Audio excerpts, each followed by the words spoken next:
Call the General Purposes Committee meeting to order. May I have a motion on the minutes? You'll see the changes have been made. Moved and seconded. Any discussion on that? All those in favor? Any opposed? That is carried. So our first item is a delegation from Tourism Richmond. We're joined by the CEO, Nancy Small, and I think some of the board members and maybe some staff are there as well. So, Nancy Small. Good evening, or good afternoon, everybody. Great to see your faces here this afternoon on this beautiful day. Thank you so much for your time this evening to Mayor Brody and members of council. We are thrilled to be here. I'm joined tonight by Ida Coote, who's the general manager of the Pacific Gateway Hotel, and she is the chair of the Tourism Richmond Board of Directors. So if you'll bear with me, I'm going to share my screen, the famous words of 2020 and 2021. So just bear with me. And I'm hoping that that's all going to be good. Mary, you want to give me a thumbs up on that? Everybody see that? Can everybody see my screen? Yeah, okay, great. You should get the right. Perfect. Okay. Good. Is that perfect? Okay, good. Excellent. So I wanted to, we wanted to come with you tonight as a very quick update in what's happening in our world. As you can imagine, things have been pretty topsy-turvy over the last year and a bit. But I think we need to focus on the future. And the future is tourism as an economic driver. 1 in 10 jobs in Canada, actually, is in the tourism industry. And within Richmond, it's a $2 billion industry. It's so important that we think about the future and we think about how we're going to bounce back. And we are going to be back, and we are ready to be back. When, of course, today notwithstanding, with some additional things happening, I'm sure you've all seen, but we're looking to the future, and I think I wanted to make sure that everybody is aware that from an economic perspective, tourism is absolutely critical to the lifeblood of Richmond and to British Columbia, to Canada. I'll hand it over to Ida, and we're going to go back and forth on the different slides. Nancy, and good afternoon, everybody. This time last year, as I'm sure you can imagine, we were staring this pandemic down, and we knew as an organization that we had to create the future that we wanted for Richmond. And to Nancy's point, it's looking ahead that has been our focus from day one. And the reality is this recovery, if you want to call it that, is years away, and quite honestly, many months from even starting. So at Tourism Richmond had to look deep inside, and we really asked ourselves some really hard questions as an organization. And everything from why do we even exist to how has our vision changed, and what is our mission? We landed on a pretty exciting set of words that I want to share with you today. And our purpose as an organization, and I'll just read it out just for the benefit of everybody, because I think it's really important to understand where we're pivoting to. Ensure Richmond and our community benefit from a thriving visitor economy. Our vision is Richmond is a can't-miss part of the Metro Vancouver experience. Our values are excellence, passion, integrity, and collaboration. And our mission is building Richmond's reputation and making it a desirable place to live, work, and visit.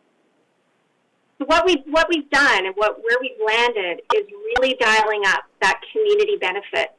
So yes, we are Tourism Richmond, and yes, we talk about travelers, and yes, we talk about visitors, but it really stems down to community benefit from a thriving visitor economy. And if we have a thriving visitor economy in our city, everybody will benefit from that. So what's tourism going to look like post-pandemic? Are we still going to be traveling the way we used to? Are we still going to be meeting at conferences? Are we still going to be going to Hawaii? I think we will. I actually really believe we will. Travel is in our DNA, and I think you're, much like me, probably missing it quite a lot. Richmond feels very differently right now than it ever has before. We've got an airport that's at 10% capacity of what it used to be. And I'm really looking forward to the time when we can welcome back international, national, and regional visitors again. And you know what? We're going to be ready, and that's just definitely been our focus from the very beginning. And we're ready because partnership and collaboration has been something that we have talked about and is at the heart of everything that we do. And never has that been more important than it is right now. And I'm really happy to say, as a participant and as the chair of Tourism Richmond, that we strongly feel that Team Richmond, with all of those elements that you see on that slide, has never been stronger in spite of this past year that we have all endured. And as a team, we would like to thank the City of Richmond and the Mayor and Council for your incredible leadership through this past year. It has really been something that we've been able to use moving forward. It's given us that hope, it's given us that positivity and that desire to continue to do what we do. And we feel we're ready as a result of that for what's to come next. And we'd like to touch on just a few of those elements of our focus for the future.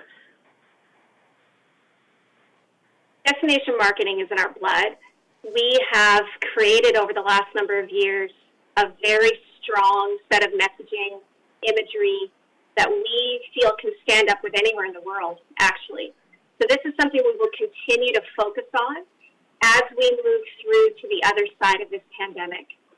We're going to get there, and as Edith said, it's going to take an all-hands-on-deck approach from Team Richmond to help us and our stakeholders and our businesses survive and then thrive eventually. There is so much for us to think about moving forward. The possibilities really are endless when you have the time like we have had in the last year to really refocus and think about what it is that we can bring to the table as a destination. And so much of it can make us even better than we were prior to the pandemic. It's connectivity between attractions and transportation and signage, which we've talked about in the past. But we're also working with some key partners moving forward on some new experiences for Richmond, starting as early as this summer, even in July. We're looking at activities that are focused on our beautiful outdoors, which we've all had the ability to experience a little bit more often. We'll shine a light on our heritage. We'll encourage activities like biking and experiences around things like our craft breweries. We're also going to be bringing about some new ideas. I'm really excited about this, about sustainable tourism, something I think that we are just a perfect fit for in Richmond. And there's so much more that we would like to talk about on that topic getting down the road. All of these things that we're talking about lead to just one objective, and that really is ensuring that Richmond is best positioned to take advantage of its next wave of travel. As Nancy said, it will come. We will get through this. There will be a post-pandemic time, and we're excited to be ready and to just welcome visitors back to our destination. So on that note, I just want to make sure that Nancy and I just want to express our gratitude to you for your time this afternoon. We know what a busy schedule that you have, but this is just such an important part of just not what we do, but so important to our destination and to the city of Richmond as an economic driver that we appreciate you listening to us this afternoon and look forward to continuing to share down the road. So if you have any questions or comments, we're certainly available, but we'll leave that to your schedule as well. So thank you again. Okay, thank you. We have a comment from Councillor Day. Thank you very much. Well, great presentation.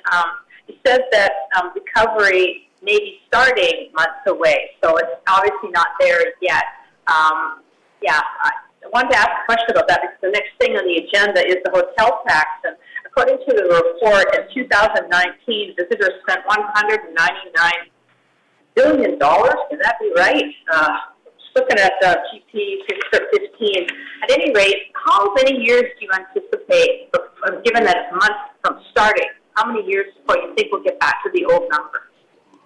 That is a great question, and it's kind of like a dartboard in some ways. However, there is some rationality to that, Councillor Day, and I believe we've probably got 5 to 7 years before we can go back to 2019 where we were. And part of what Edith touched on was sustainable tourism and resilience and making sure that we're doing the right things within our industry. And I think that's a really important part of what we're building back towards. We can build back towards a number within the Mrdt, but what are we building back towards as a destination? And that's a really exciting conversation for us to be entering into as we go through the Mrdt renewal and beyond. But to simply answer your question, we believe it will be 5 to 7 years. Okay, so go ahead. Yeah, frankly, back to the recovery question. Recovery is a strange word, and I want to make sure that where we are right now is not where we thought we'd be in a year. I think we can all say that. Or maybe some of you thought, I certainly didn't. We're not in a great position right now, but we will get there, and we just have to get through the next few months. So I really believe that's going to come. I think very quickly, Councillor Day, as an industry, we are optimistic by nature, so we're always looking at those ways to improve. And I don't think that for a minute the industry will come back exactly the way that it was. So the 5 to 7 years is sort of the outset for when we see those some returns, but we also see some new markets. Councillor Au. Councillor Au. I have two questions. So I want to ask, do we know what the other cities are doing? I think in a way we are competing with them, but on the other hand, how can we work together with them in order to make us even more successful? So what are they doing? How can we work with them while we are also in competition? Yeah, I think competition, thank you, Councillor Al. Competition is a funny word when we're in COVID, and it will be a very competitive landscape as we move into the next few years. However, we know that from a team perspective, we're stronger together as an industry. So that's why we actually, as an organization, have very deep-rooted relationships and programming opportunities that we've established long ago with people like Vancouver, Victoria, Destination BC, and Destination Canada, and everybody in between. And that's part of one of the things that I'm very focused on is how we can work together to win. Because Richmond I believe, will always carve our own particular niche. We are very different from the other destinations in this province and, in fact, in this country. So I believe the competition is actually good. And if you remember our vision, which is to be the not miss part or can't miss part of the Metro Vancouver experience, we're not competing with Vancouver. We're actually wrapping arms around all of those people who come to this region. Very good. And my second question is, now I remember that last year you took on a new initiative to have local citizens being trained to become ambassadors for the city, right? And inviting people to come to our city in a safe manner, and then we can help them to like our city more. So are you going to do something this year in this direction? Absolutely. It's a great question, and we this ambassador program is on hold at the moment. We are basically tooled down at the moment as we are looking to see where the restrictions and now health orders progress in the next few weeks. However, once we get to the other side, then it will be a ramping up of that program and many others. The locals piece is a critical part of, again, that community benefit that we talked about in our revised and reinvigorated purpose. So this is something in addition to other things. You will, yes, please stay tuned for other things that we're going to be doing, for sure. Thank you. Councillor Steves. I've got a comment and then a question. My concern is that we're going to move from a COVID-19 pandemic to a climate change pandemic. And planes are one of the worst offenders for producing greenhouse gases. And in the COVID pandemic, we've learned how now to have conferences on Zoom. The FCM is going to be on Zoom this year. And my thoughts are that there'll be less planes flying in the future than there were in 2019. So my question is, have you considered staycations and encouraging tourism at home? Absolutely. Maybe I'll start, and then Ida, you can jump in. I think the airline industry has forever changed, Councillor Steve, as you say. And however, I do believe there is a benefit to meeting in person, and I think that we're all experiencing, I know I certainly am, a little bit of Zoom fatigue. Having said that, that hybrid approach to meetings, conferences, and the way that we did things in the past, as Ida said, will likely not be the way that we do in a very quick order. I will give a shout out to our friends at YVR because they do have a carbon neutral plan by 2030, and they're undertaking a large number of steps, everything that they can to address exactly the issues that you have. And I think that the climate change pandemic, if that's the right term, is something that's staring us down the face. You are absolutely right. And so from a sustainable tourism perspective, and that is actually not an oxymoron, it's something that we can all work together on, and that's something we'll be focusing on in the coming months. Ida, I don't know if you want to make a comment there. Yeah, the only thing I would add to that is that it's long been a focus of ours to work more on local and regional travel anyway. We really found that was an opportunity that we were missing. As you know, the last 10 years have been extremely beneficial in the tourism industry since the Olympics here in Vancouver and in the Lower Mainland, and we haven't always been able to welcome those regional travelers or Canadian travelers, if you will. So we think that we can really benefit from lining that business, and then the international business will come back, and we're already starting to see that in some of the areas, destinations that are recovering more quickly, maybe than Canada, where the vaccines maybe have been more quickly to come around. Australia, even in the U.S., they're seeing huge surges in travel already. So we're really keeping an eye on our partners out there and our colleagues in the industry to make sure that we're prepared to take advantage of those markets as they return. Okay, thank you. Okay, Councillor McNulty. Yes, thank you. Harold took the words right out of my mouth, so thank you for bringing that up. I believe one of the things I notice in your team, first of all, is do we know the status of each member of the team? I know you put it up very quickly, but we don't need to have it now. In that some areas within the team will rebound faster than others, or quicker than others, or better than others. And have you looked at that specifically? And do we have a status of each? Do you mean different markets? Yeah, well, you had restaurants there. You had the city of Richmond. Now you had some other things I couldn't read. Right. Okay. Do yes. we know the magnitude of where they are now? And are they still going down, or have they plateaued? And will they recover quicker than some other parts? Yeah, that's. For example, the bed and breakfast, the hotel industry, etc. The travel. I think that the recovery will come slowly across the board.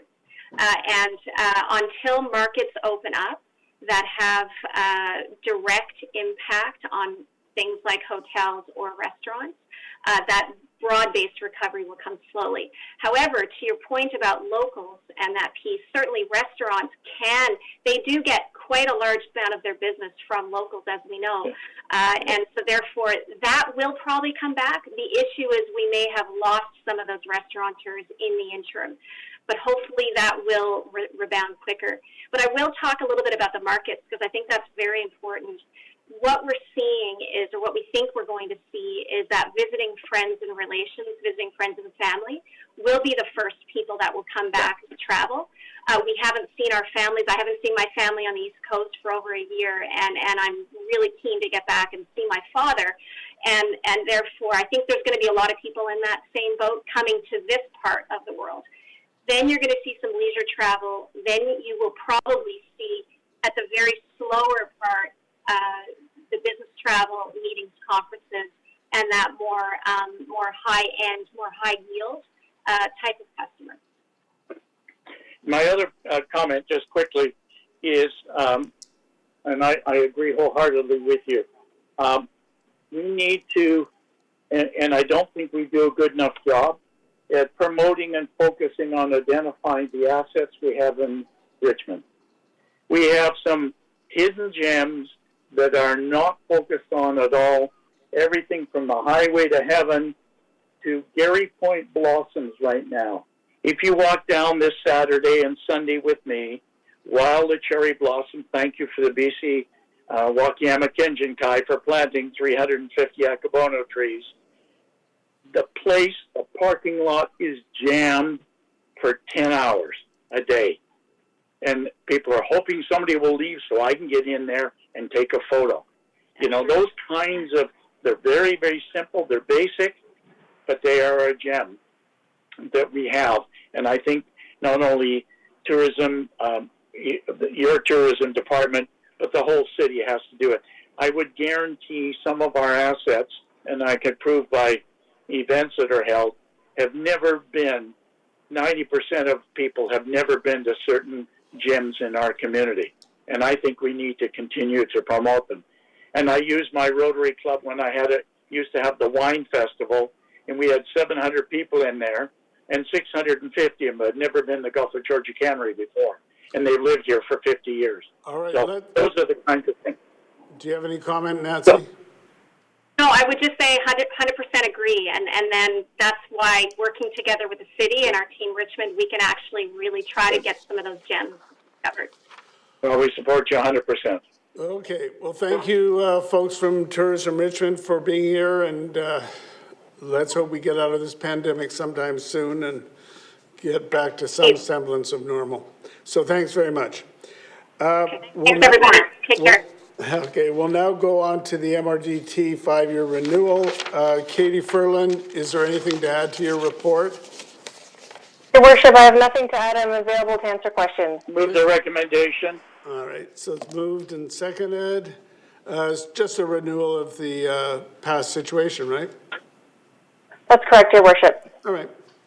Any comments, questions? We'll call the Councillor Day. Councillor Day, you are muted. I'm very sorry. Okay, quite a bit of money is collected through the hotel tax. How much of that goes towards the Olympic experience? I think that's in the report, isn't it, Katie? Through the chair to Councillor Day, during the current period, there was a set amount set aside for the Richmond Olympic experience. That was with the help of a one-time transfer during the last agreement renewal. So that was a one-time transfer. That's correct. The funding currently moving forward for the next 5-year cycle does not include that item. Thank you so much. All right, we'll call the question. All those in favor? Any opposed? That is carried. Then we have the proposed new soil deposit and removal bylaw. Carly, anything to add to your report? It seems you got some more input on it.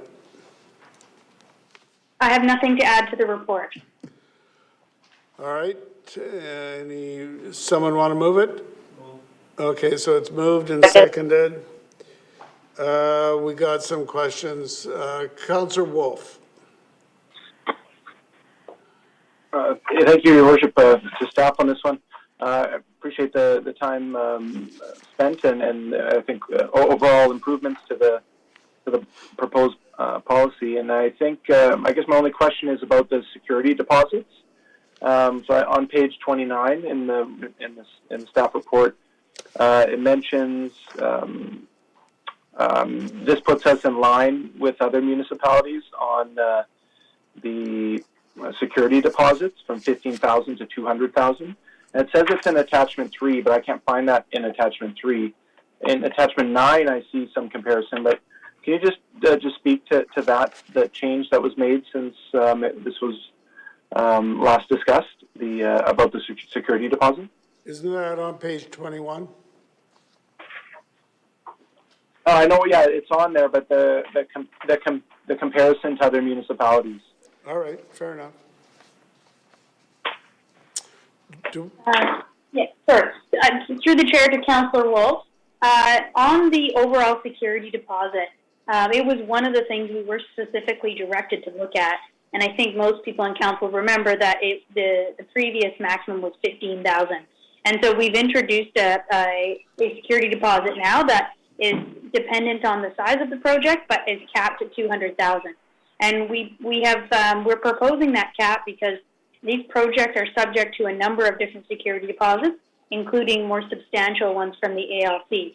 And we are of the opinion that we've made a number of regulatory changes that improve the situation, such that, and the reporting requirements for the candidates is much more than it used to be. So in the past, the applicants would have to report every 50,000 cubic meters. And so in some cases, there wasn't enough, there would be too much soil deposited before we would encounter a problem. One of the things we're putting forward is we're requiring reporting every 3,000 cubic meters, so significantly less. So we will catch problems much earlier in the process. And this also responds to comments from the Food Security and Agricultural Advisory Committee that said they didn't want these projects, they understand the need for more regulations, but didn't want them to be cost prohibitive for farmers. And so they supported that maximum being at 200,000. Now this is just the maximum for the security deposit. There's also application fees and volume fees that depend on where the applicant takes the soil. Great, I appreciate that. Just to follow up to Your Worship, to staff. So in that line, though, in the report of bringing this in line with other municipalities, are there not municipalities that have no limit? So we have the maximum limit here as 200,000. Are there not other municipalities that have no maximum? I thought I recalled that in the last discussion. Through the chair to Councillor Wolf, I can direct you to page GP 48. So GP 48 is where the security deposit is mentioned. It does not, it looks like only Maple Ridge and Pitt Meadows and Surrey have no max, but the others, so in some cases there's a maximum, in some cases there's not. Certainly if it was council's wish to have no max, that is possible. What we have put forward is our recommendation. It's also based on the recommendation from the Food Security and Agriculture Advisory Committee. Thank you. Then make one other question area. Through your worship to staff on the use of stop work orders. I know we get regular monthly updates on them.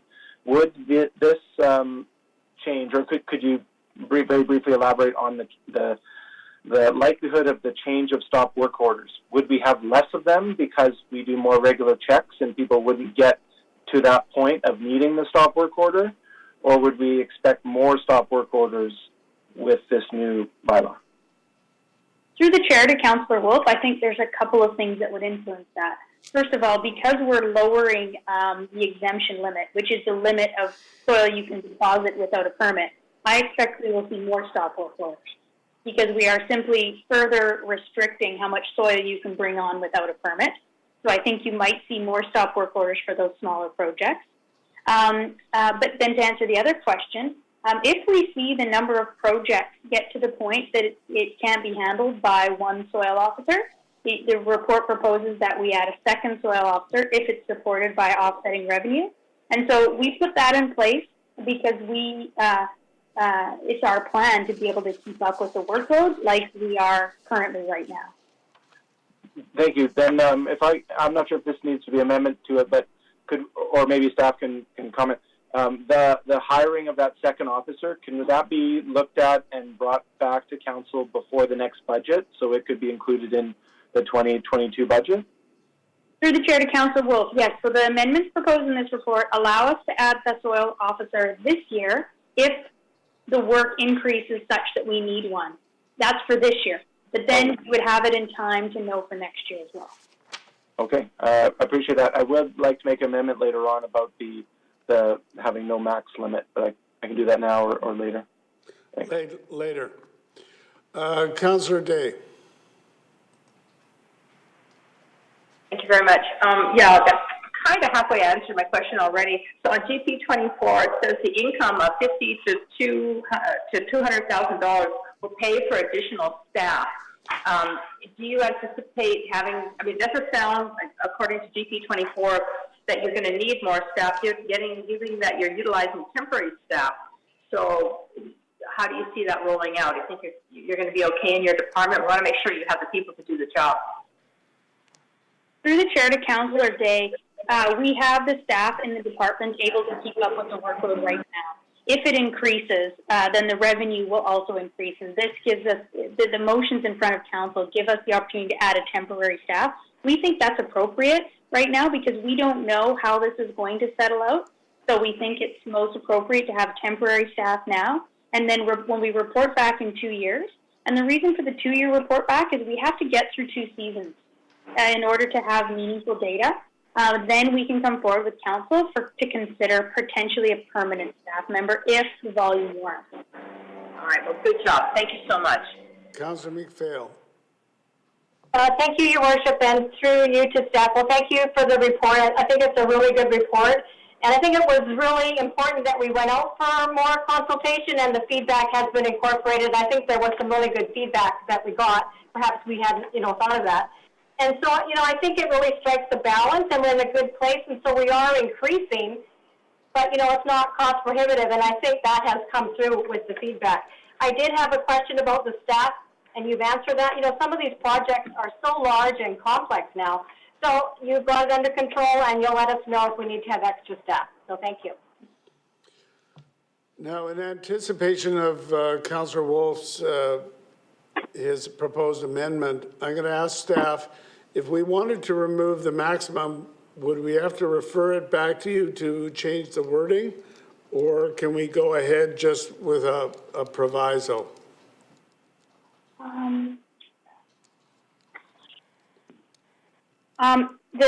We could have it changed in time for council next week because the bylaw does not get reading until it goes through council.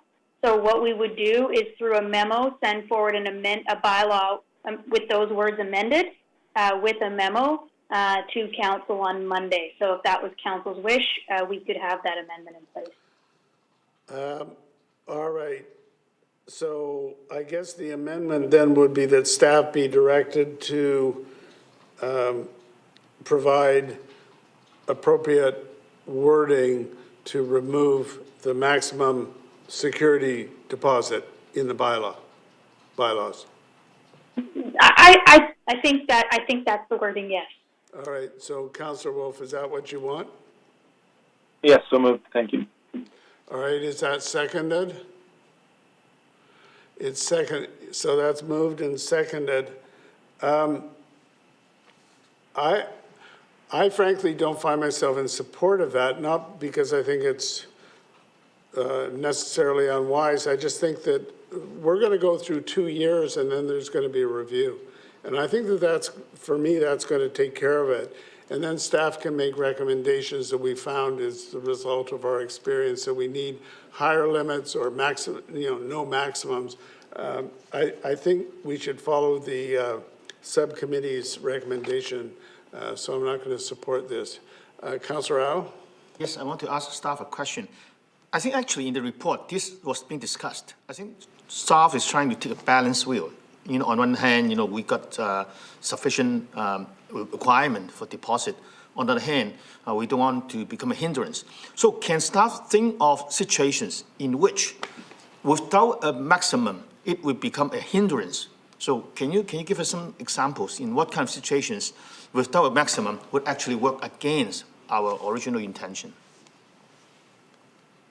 Through the chair to Councillor Au, we have seen the ALC put on significant security deposits on this project, certainly in the range of $200,000 to $300,000.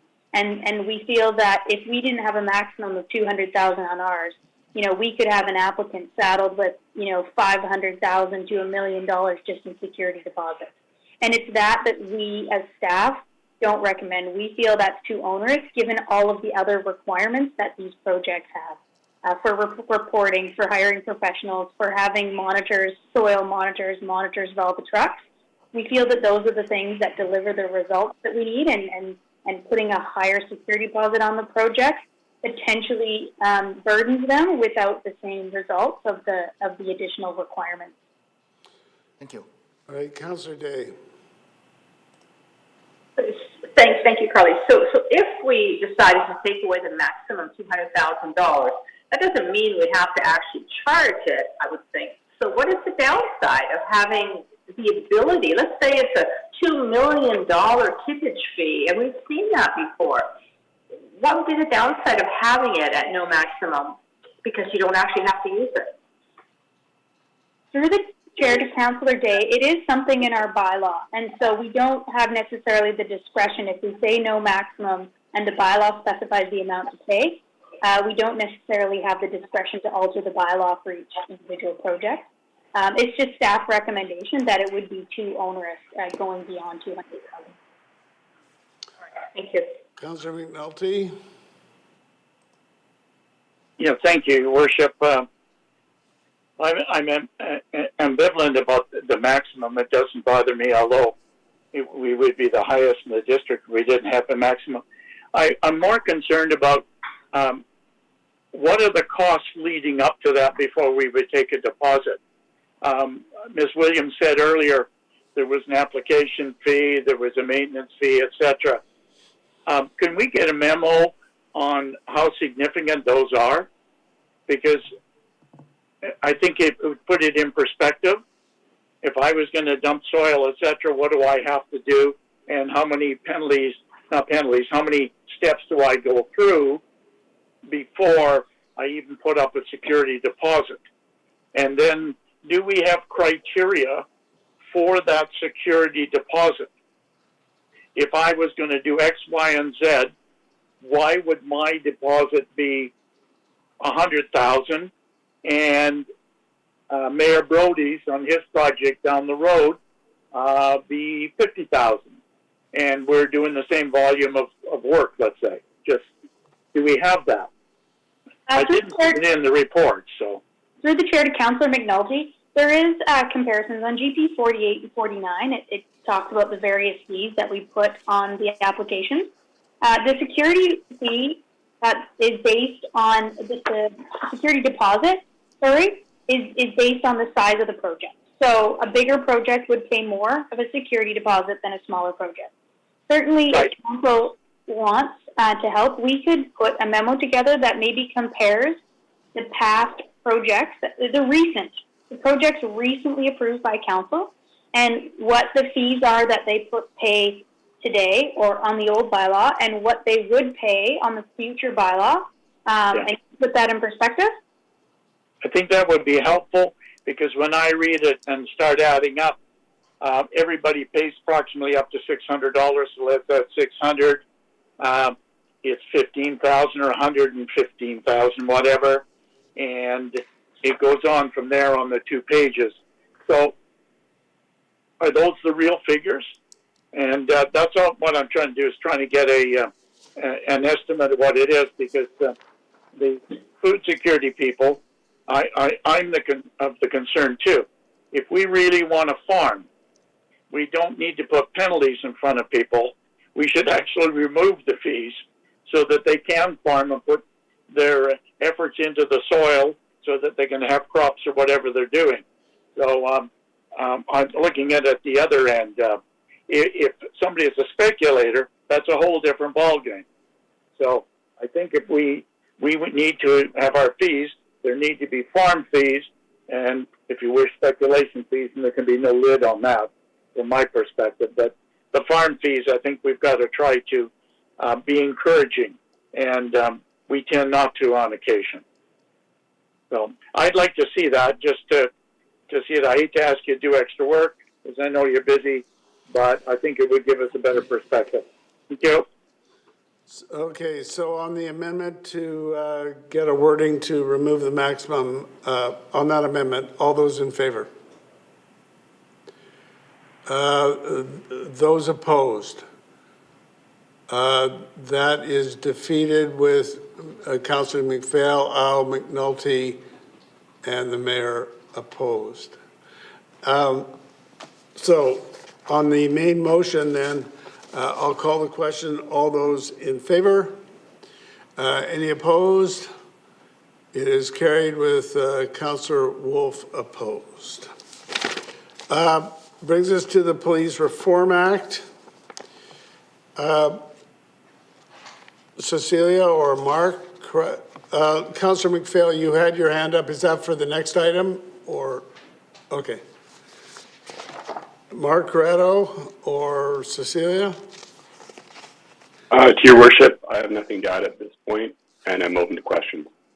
So if this goes ahead, it would be a written submission which would go into the police review. To your worship, that's correct, and it needs to be in by April 30th. And our submission would be made public, I believe, on the website, province's website. All right. All right, we got a number of questions. Start with Councillor McPhail. Thank you, Your Worship, and through you to staff. Well, thank you for what I think is an outstanding report and some really good recommendations. Now, on page GP 87, the mental health issues, will you be sending any data? I mean, we have data that we get every month. And so I think it's really important to corroborate, our position by data. And because, I mean, even at the last community safety, 89 police apprehensions, average hospital wait time, 72 minutes. I mean, we get that every month. And so I think that really, in my mind, that would really strengthen our position. But so I think a really good report. And I also think that Metro Vancouver is also sending a letter asking for increased regional access to mental health services to partner and support police in all Metro Vancouver communities. So this would strengthen that letter as well. Thank you. Thank you. Let's see now, Councillor Liu.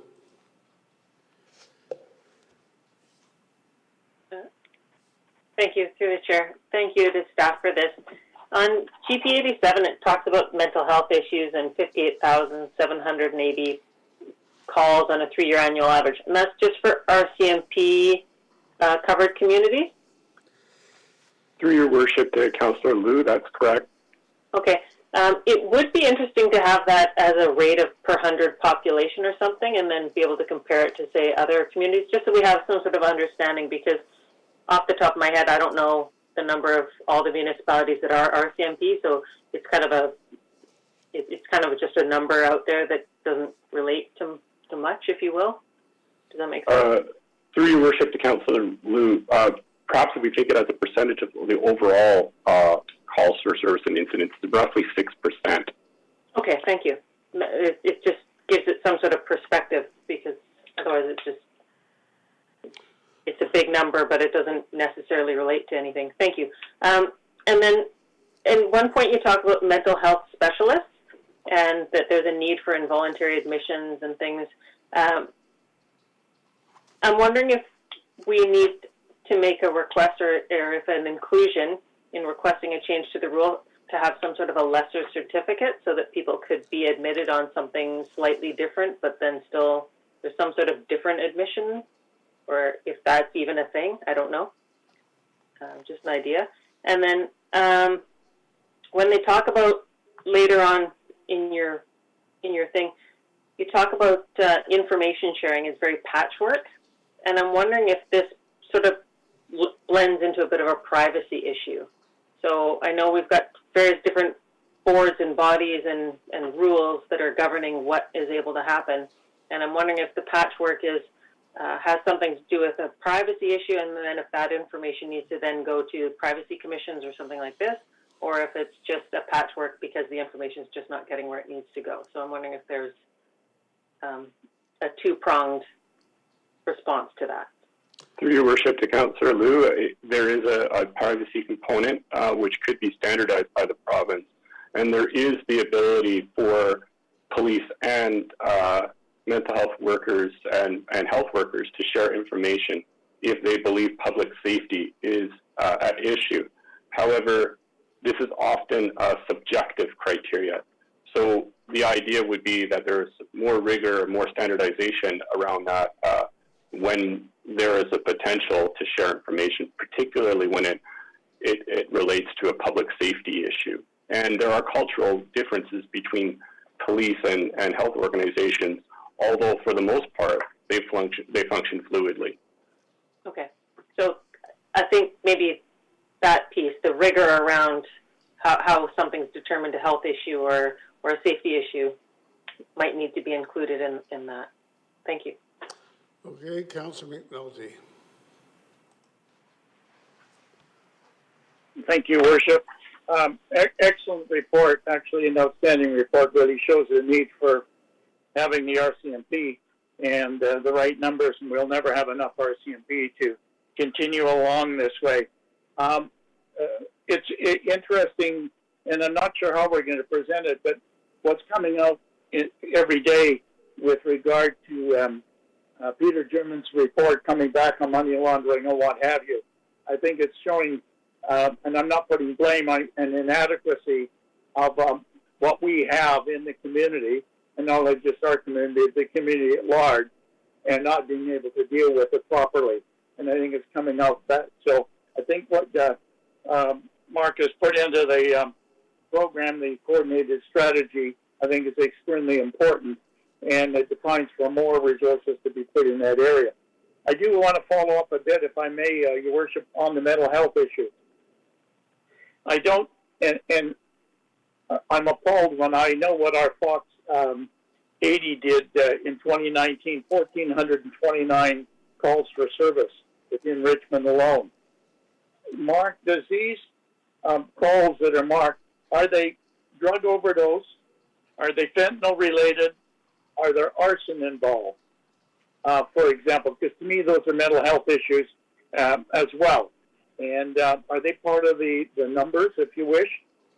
Or are they just calls for whatever? Through your worship to Councillor McNulty. So what determines the call as it comes in from dispatch, generally speaking, is the most severe call or offense. So if it was an arson, that would come in first under that, then to be dispatched by police. But often they overlap. In the case of mental health act apprehensions, that would be the primary reason why police are responding. But it's not clear until they arrive on scene whether it will become a mental health act apprehension. It could just come in as a general emotionally disturbed person call and then devolve into a mental health call. I just may follow up just quickly on this one, and I have one other, Your Worship, is our Fox 80. I believe we should be adding a social worker along the way, somewhere along the line. It's great to go to the hall, or the call, I should say, deal with it, maybe take the person to the hospital, but there needs to be a social worker involved or somebody else to follow up and take it on. It may be a homelessness one. It may be all kinds of things. And I'm not belittling anything the police and the health team and their staff. I applaud them, no end. Fantastic. We should have 2 Fox 80 cars going, to be quite frank with you, and the rest of the province should take the hint and do it. But I really think there's got to be something in there about follow-up. And that's just my personal opinion at this time, and I'm going to continue to lobby for it, because nowhere in the mental health issues do we know whether fire rescue went along with them as well. And we've had 2 groups dealing with a similar kind of issue, whether it be a suicide or somebody wanted to jump off a bridge or whatever it is. So I put that on. The other thing, if I will, Your Worship, in the report, I really think we've got to push the auxiliary program. You know, we've had an auxiliary program, and they've been cut back no end, and we've had one second to none. As you can remember, and Councillor Steves, when it was started years ago, we've got to continue allowing this program to flourish and benefit. There's just so many positives from it, and the diminishing roles are not exactly what should be happening. They should be expanding roles. These people undertake training, they're dedicated volunteers, and many times they ride along, and are frontline workers as well. And I think we need to put something in there along that line, and at least lobby at the appropriate places for it. Through your worship to Councillor McNulty, I should also add that there are 2 additional units that are relatively unique to the City of Richmond and the RCMP. We have the Vulnerable Persons Unit, which does proactive outreach, and we also have a joint team, which is the VCH, the Vancouver Coastal Health ACT team, the sort of community outreach team, which also has that sort of wraparound approach in the hopes of providing a more regular and scheduled visits, as opposed to the potentially chaotic and resource-intensive emergency response type mental health calls. But not all municipalities have the resources to do that, and certainly not across all provincial health regions. Well, I thank you for that. Actually, if you could give us more information on those 2 groups for our benefit, if nothing else, and thank them for all the good work we've done. Your Worship, an outstanding report. Thank you very much, and I want to continue to enhance this report and get it to where it's supposed to go. Thank you. Okay, Councillor Day. Thank you very much. Great report. And, you know, we've been lobbying for a lot of these changes forever. I mean, I read in GP 85 that 2018 we asked for more coordination, and now we're asking for it again. Good that we're keeping up on things. So I wanted to ask 2 questions. On GP 89, we talk about the Provincial Auxiliary Program for officers. If we went with that and not the RCMP Auxiliary Officer Program, how would they be tied in together? Through your worship to Councillor Day, it would be a unique BC-based solution, and it would be a special constable program. There's a similar type program which is done in the province of Saskatchewan. They would still have to adhere to policing standards as set by the province and police services, They would work with RCMP members, but there would still be important issues to resolve. In particular, they would have to resolve how they would be operationally deployed, and in particular, where the issue of legal indemnity would reside. That was a primary concern of the federal government as to why they brought in so many restrictions in 2015 and 16.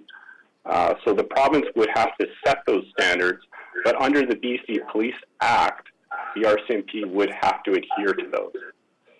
Okay, so Ottawa trumps anything we do provincially.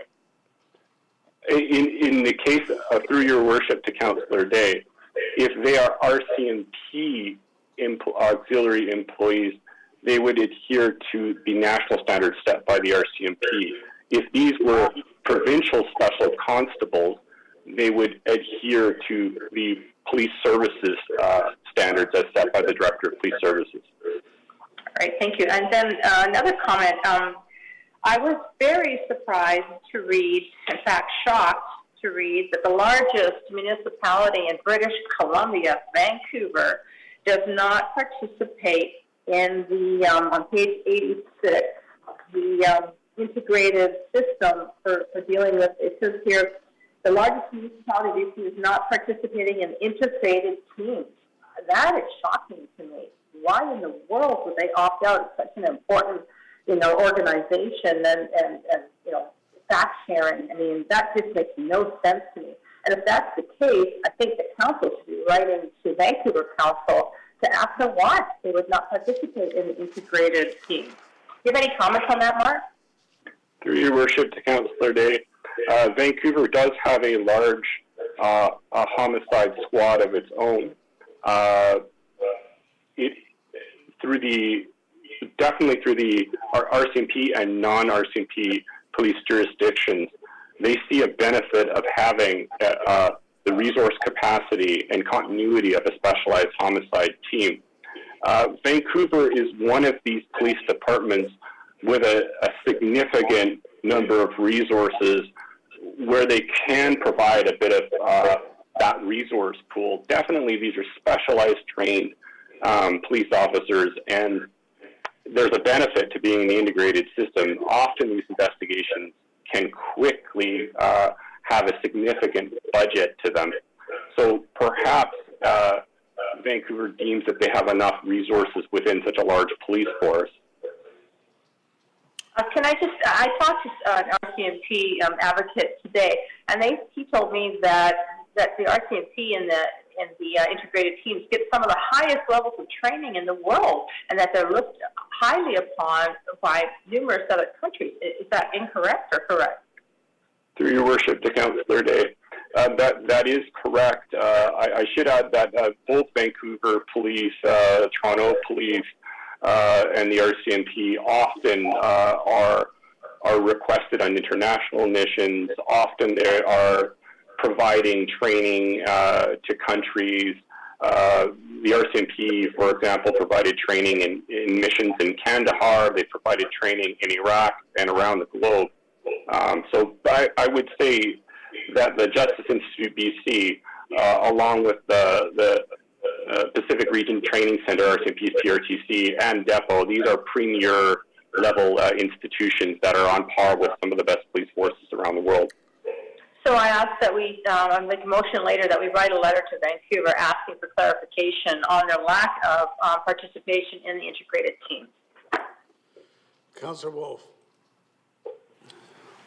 Thank you. My question area was just discussed. I'll just share one other comment there. So it's about the integrated teams. So I will be in support of that motion when it comes. But the comment was that there's numerous times where I've heard of an incident happening in somewhere in Richmond, and then a few hours later, a car being burned in Surrey. So it seems like if your municipality is part of this integrated team, you're able to make those connections and connect sites where guns were fired or drawn, and where cars end up getting torched. And it seems like a very quick, successful approach. So again, just to highlight the need to get all the municipalities on board. And I think the report speaks greatly to the regional approach going forward. So I thank staff for that. Now, Councillor Day, on your suggestion of writing a letter, my suggestion is we simply direct staff to make inquiries of Vancouver. We don't have to raise it to the political level like that. Let's just get some information. It's ultimately Vancouver City Council that makes the decisions based on, the hierarchy. So what would be the downside, Mayor Brody, of Richmond Council writing to Vancouver Council? Well, first of all, you wouldn't be writing to the council, you'd be writing to the police board. The police board would make those decisions. And secondly, if we want to make a political statement, it's one thing. If we want to get the information, it's another. My opinion is you will get a lot farther if staff simply makes the inquiry of Vancouver, and you'll get your answer. All right, and then depending on what happens with that, we could take it to the next level if necessary. Sure. I can tell you the answer is that they're Vancouver. That's the short answer. They're Vancouver, and they can do it better. You've seen this how many times, Harold? So in any case, if staff can take that direction to make that inquiry, and I'll call let's see, I don't think we have a motion on the matter. Does someone want to move the motion on the feedback to the review? Moved and seconded. All those in favor? Any opposed? That is carried. Then we have the citizen representatives, the report on the airport on an Aeronautical Noise Management Committee for 2020. John Hopkins, I understand we have Ivan Ma, who I believe is from YVR, here if there's any questions. Yes, Your Worship. We have Ivan Ma and Arvind Sharma, who are city citizen representatives on the Aeronautical Noise Management Committee. All right, fair enough. Is there anything to add to the report, John? Move the recommendation and thank the representatives for the report. Good job. Okay. Yeah, I have nothing further to add. Okay, so that's moved, and is it seconded? Councillor Day. Once again, we read in this excellent report that the Federal Ministry of Transportation in 1992 restricts the takeoffs on the North Runway. I would like to ask that Council write once again to the Ministry of Transportation, given that the YVR is looking at doing the third runway, to request that we now be allowed to do takeoffs from the North Runway. John, haven't we done that before? Yes, I believe 2 years ago there was a referral on that. We are bringing that issue up with YVR through their airspace modernization program, which are looking at using the runways in a more efficient manner. And part of that work would look at using the north runway for departures and arrivals. All right, well, similar to the last one, why don't we just direct staff to inquire on the latest situation for that? Then again, armed with that information, the reply, then we can decide whether there's something we do or don't want to do. Just a question, Mayor Brody. Is it not a new Minister of Transportation since 2 years ago when we pursued this the last time? I'm not sure of the timing. I know that maybe staff could dig out the reply we got the last time as well. I'm pretty sure we got a letter replying with the usual stuff in it, frankly. So, Your Worship, we can dig that up. It is a new minister. There's a recent change, but the response last time, Councillor Day, was from the ministry. So I don't expect much would change, but yes, there is a new minister. all right. Yeah, well, sometimes a broken record, gets hurt. So. All right. Councillor Wolf. Thank you, Your Worship, to staff and others on the call related to this item. Thanks for the report and also the attachment there around the frequently asked questions, and it ties right into what Councillor Day was just asking. So it does mention, this is page 96, which is attachment 1, and the second question talks about reducing noise on Richmond by using the North Runway more. And then that second bullet mentions that takeoffs are permitted when demand approaches capacity limits. My question is, is it only when capacity limits, or are they actually permitted to use it more? Like, what is the language there, or the actual restriction? John? Yeah, through your worship to Councillor Wolf, I will actually defer that question over to Mr. Peter Whitelaw. Peter? Thanks, Mr. Hopkins, and through the chair to Councillor Wolf. I'm not sure of the exact language. I would have to have a look at YVR's language and get back to you on that. I'm happy to do that. All right. If I really appreciate that. And that could be in the memo or a separate communication with Mayor and Council. Thank you. My second or final question on this item, I know that this is a YVR committee, so I'm curious, when it comes to noise reduction procedures, such as the ones mentioned in here, reducing thrust during takeoff or reverse thrust, or continuous descent operations, different techniques that are out there, strategies recommended around the world. Does YVR communicate this with the airlines, with the pilots, with both groups? Is there certification? How complex is that strategy? Through your worship to Councillor Wolf, I wouldn't have the exact answer to your question on that strategy. I know the Noise Management Committee it also includes pilot representatives as well. So there, you sort of have a stakeholder committee there that does report back to the various agencies. But we could provide you a more detailed response if requested. I would appreciate it, unless one of the others on the call wants to comment now. But that would be fine if it comes in that memo. Thank you very much. Okay, we've got the motion on the floor. We'll call the question. All those in favor? Any opposed? That's carried. That brings us to Councillor Steve's matter, this old growth forest. And I'll start off with a question. Of course, we'll want to hear from Councillor Steves. But what is your intention, that we would refer this matter to staff and get our own report on the situation so that we can communicate effectively? I'm not sure of the timeline. I'd like to have it done so it would be in time to endorse this at the LMGA. So maybe how soon could we get it back if we referred it? Who couldn't help us out with that one? Worship, it's Joe. I would enter this actually, the motion came up, the notice of motion came up when we were dealing with the tree bylaw, although this is a little beyond the scope of that bylaw. I would imagine it would take 2 to 3 months to turn around a referral to get an analysis of the material. Probably at the low end 2 months. And it would involve people from our environment and sustainability areas. Okay, then I'd just simply like to move endorsation so it would go ahead the way it is. Basically, would hope that City Council would take a stand against the clear-cut logging of Fairy Creek, because that's happening right now, and support this resolution at the UBCM. Richmond has actually been a leader over the decades in opposing clear-cut logging, and I want to give a little bit of the historical background.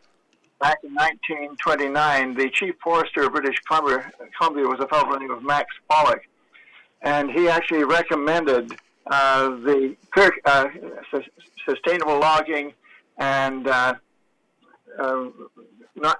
bringing an end to the clear cutting of the old growth forests in terms of selective logging. Of course, the forest companies were outraged, and he was replaced by somebody that was in favor of continuing to clear cut.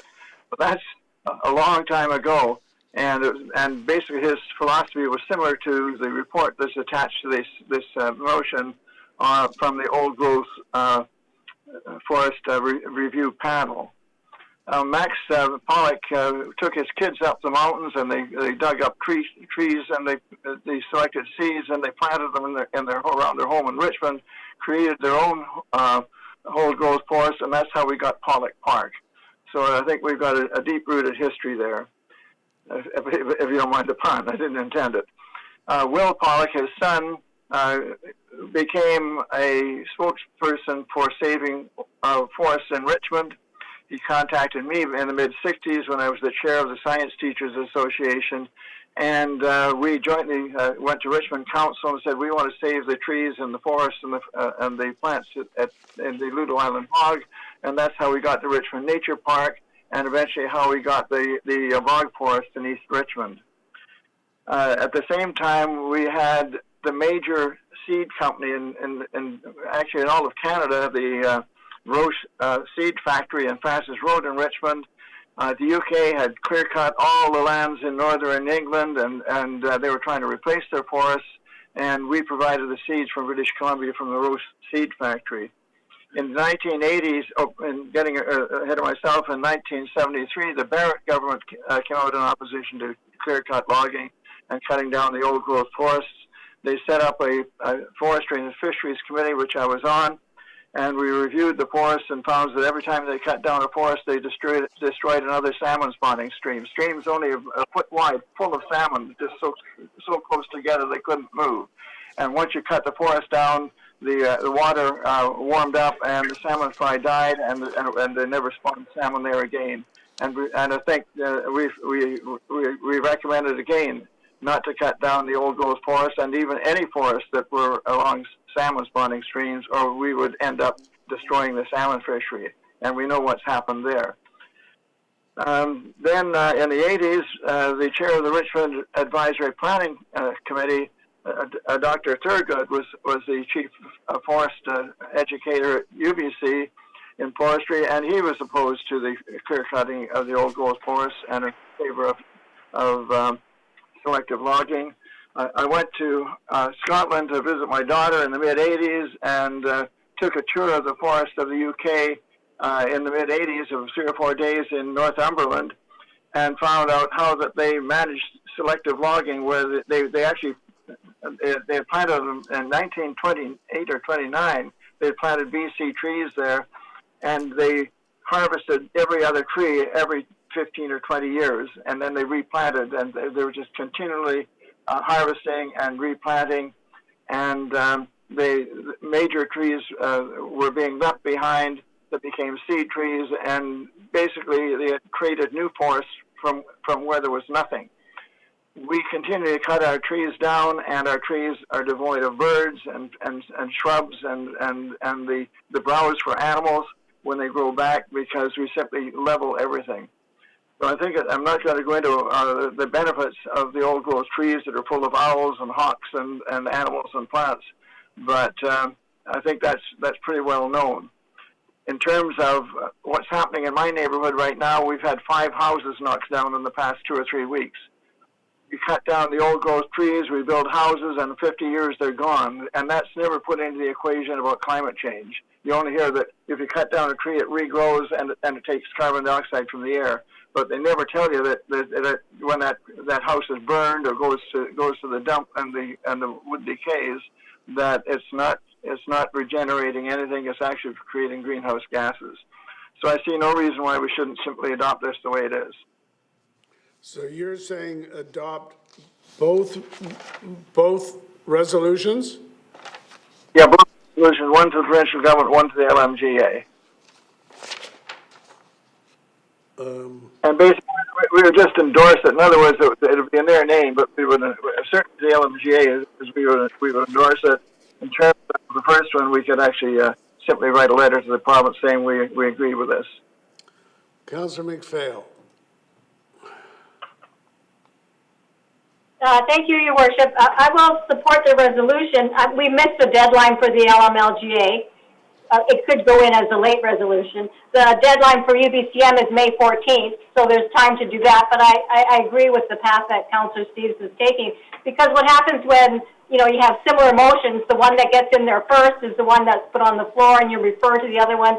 So I think it's good if we do that, but perhaps send some of the information that is Richmond related to strengthen the resolutions going forward. Thank you.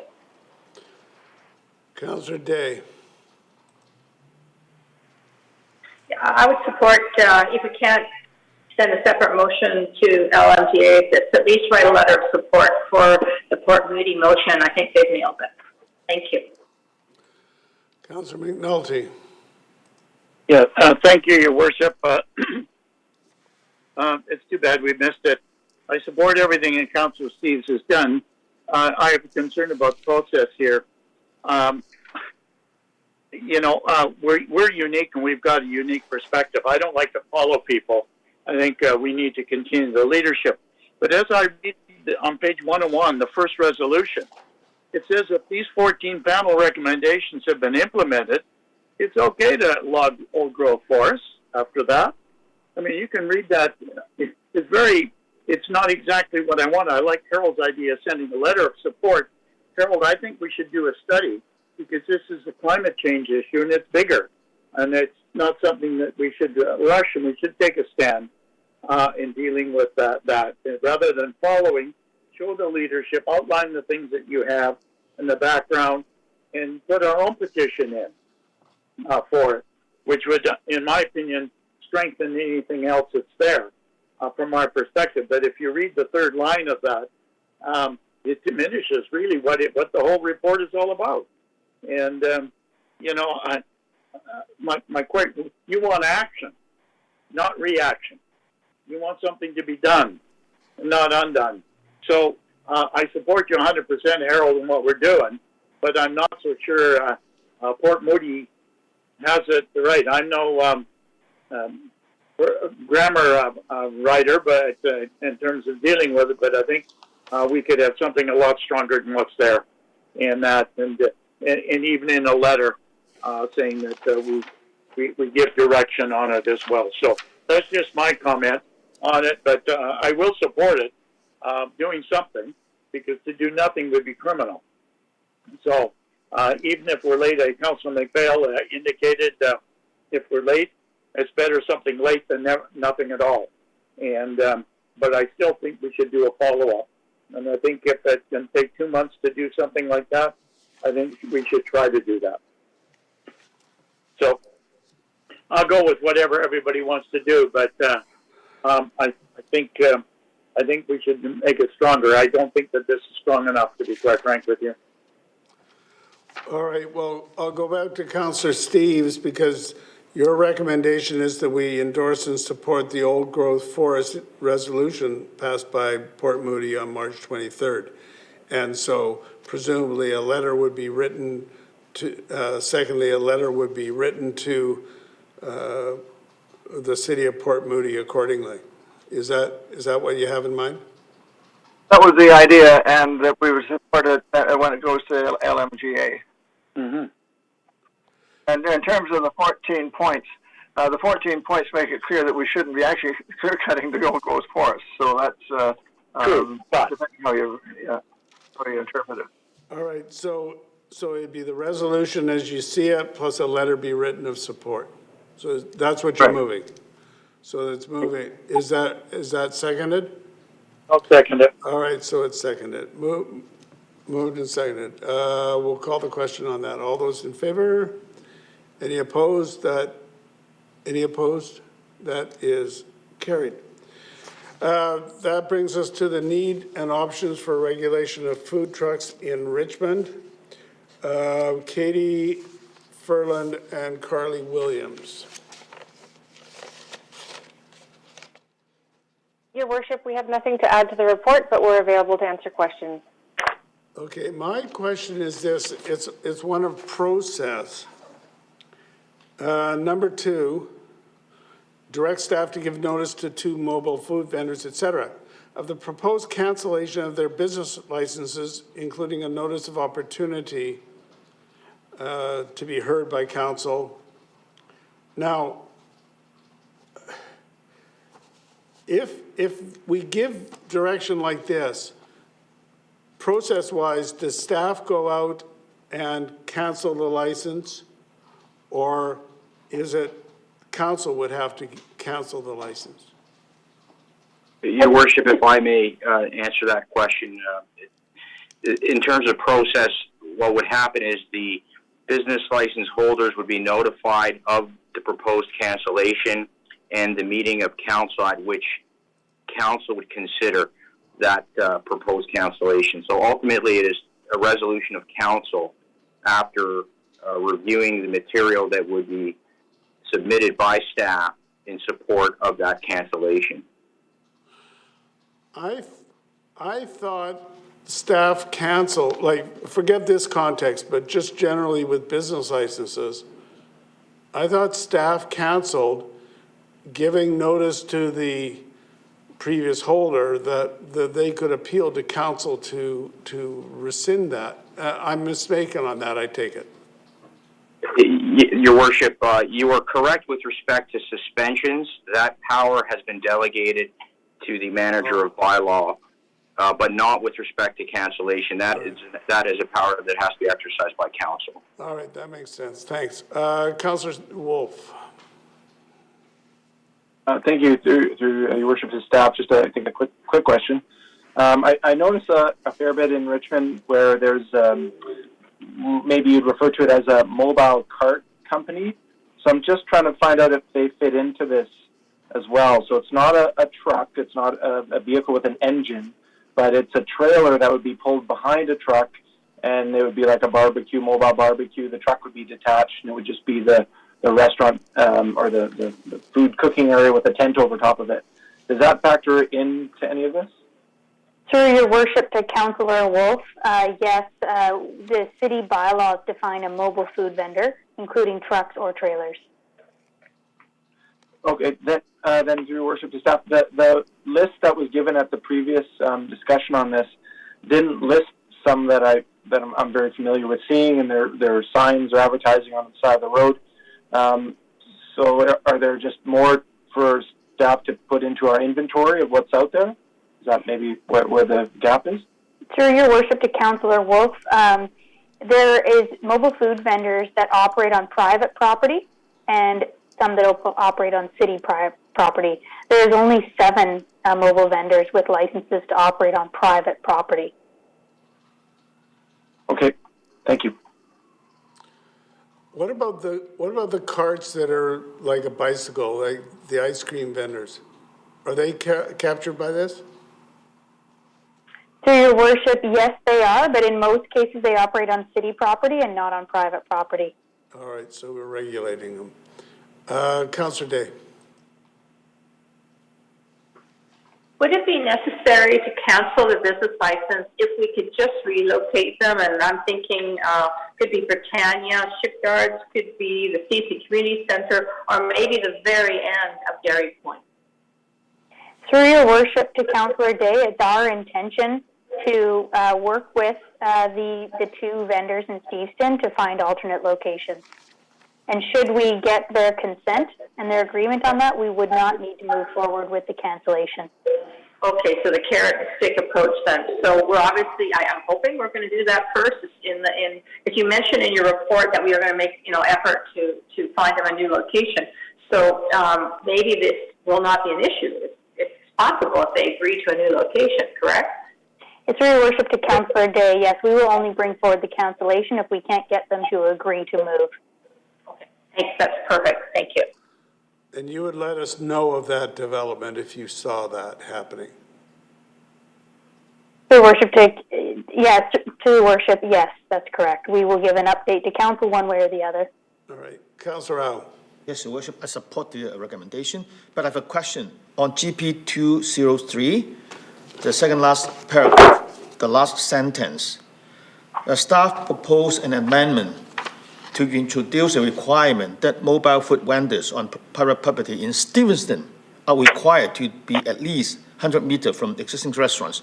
My question is, why only in Steveston? Why does this not applicable to the whole city? The requirement of 100 meters from a restaurant. Through Your Worship to Councillor Al, outside of Steveston, we are seeing that mobile food vendors act to complement the other food services on site. So, for example, we're seeing them in industrial parks, where the mobile food vendor comes in and supplements the cafes on site with the consent of everyone involved, and that is seen as a benefit to the workers in the area. We also see them go in the area of malls like Lansdowne and MacArthur Glen again, to supplement the services on site, so they come in at peak periods, and that seems to be acceptable for those in the vicinity. But what if in another area and, later on a restaurant complain, saying that, okay, I got a food truck too close to my shop and affects my business. So, what are we going to do?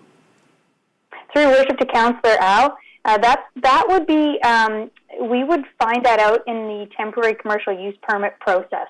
So in that process, it requires notification of those in the area. And so that is the point where we would expect to collect that information and be able to consider it prior to issuing the temporary commercial use permit allowing that location. Yeah, I just worry that, if we have a regulation only applicable to a certain part of the city, that may create problem. So I'm just concerned about this. Bear in mind, the referral was only about Steveston. Okay, Councillor McNulty. Yeah, thank you, Your Worship. I can support most of them, and I'm a little concerned why we have to, other than we've issued the bylaws in Steveston, why we even have to give them mobile vendors down there. We haven't got an answer yet on what an equal playing field is in terms of being anywhere with a mobile vendor other than they take out a business license. Many of the things Jim Vandertast told us about mobile vendors and businesses, etc., trying to make a living, we're contravening what he's saying. Now, I have a little trouble with number 6. You couldn't put him at Gary Point because you got Padgos and Timothy there. So Gary points out, I don't know what park you're going to talk. You can't put him at the Steveston Community Center. They're not 100 meters away. You can't put them at the foot of number 2 road because you've got the bakery and a number of restaurants there. You can't put them on whatever number road, keep on going. So, and you're getting out of Steveston. So I guess my question about number 6 is identifying locations for them. There really isn't any room for them in Steveston if we wish to go this route. And I think we should bite the bullet on that. And the other thing that I thought we were going to get back is we haven't done anything with property owners contravening those zoning bylaws by allowing this, whether it be renegade or it be legal. We need to be looking at that. You can say, well, I put them back there because in my area zone commercial. So anyhow, I'm not sure which way we go, and I don't think the public property of the city should be given for private enterprise unless it's equal to all. So I have a little trouble with number 6, Your Worship. Unless there's a clause in the bylaws that allows it for special events, like the July 1st parade, where you got 100,000 people and they can't get to eat, or the Maritime Festival or something like that, but that is a city event. And it's not something that's always on weekends. So, does staff want to comment on that? Back, it'll probably be a blank piece of paper. Through your worship to Councillor McNulty, this regulation will only apply to mobile food vendors on private property. So the types of festivals and events you're talking about, those are held on the city street, and so it wouldn't preclude mobile food vendors for coming in under those special events. But number 6 says suitable public locations for trucks, including selected parks, locations. And I'm only interpreting what I'm reading here. Through the chair to Councillor McNulty, in 2014, Council endorsed the ongoing mobile food vendor program where city property, including streets, sidewalks, and parks, would be made available to mobile food vendors in exchange for a license agreement and in adherence to a set of guidelines and requirements. Up to this point, those locations have been limited to the city centre, sidewalk locations along the number 3 road corridor. Through this public engagement process, we did learn that there was, appetite for parks locations outside of the village core in Steveston, and so staff are in the process of assessing those locations for suitability including the things you mentioned, like distance away from brick and mortar restaurants, adequate parking, and those kinds of things. So should that be council direction, we could include those locations in the city's ongoing mobile food vendor program. I would think that now it's 2021, that we might, thank you for the historical background. I do remember doing that and the reason why we did it, but I'm not so sure I'd cast my vote the same way now that I did in 2014. So maybe it's going to need some revisiting. All right, Councillor McPhail. Thank you, Your Worship. Well, most of my questions have been answered, but through you to staff, well, thank you for the report, and you've got already a lot of public feedback, so that's really good. Have the two food trucks in question had the opportunity to provide feedback? I mean, the public has opportunity right now. Have they been given that opportunity? Do they know of the opportunity? Through the chair to Councillor McPhail, in addition to publicizing the opportunity to complete the survey through social media and a news release, we've done outreach to Stevenson Merchants specifically through the Stevenson Merchants Association and other avenues. So, and we've received plenty of responses, so I would presume that it's pretty well known that this process is underway. But you haven't reached out specifically to the two food trucks? I have not personally, Councillor McPhail, to the chair. All right, may I have a motion? Moved and seconded.